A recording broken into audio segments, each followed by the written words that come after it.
mismanagement in the last few years has completely reversed the progress which the country had achieved during 2013-18.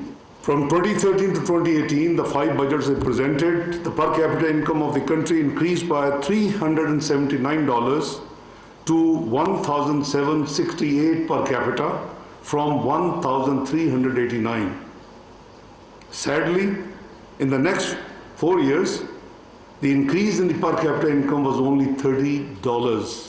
Around $16 billion would be required for the reconstruction and rehabilitation work in the next few years. Petty politics is still being played in our country's economy.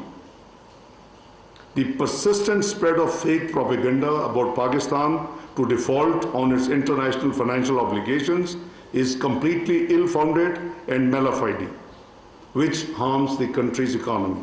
I've been appealing to all political parties in the parliament to join together and sign Charter of Economy.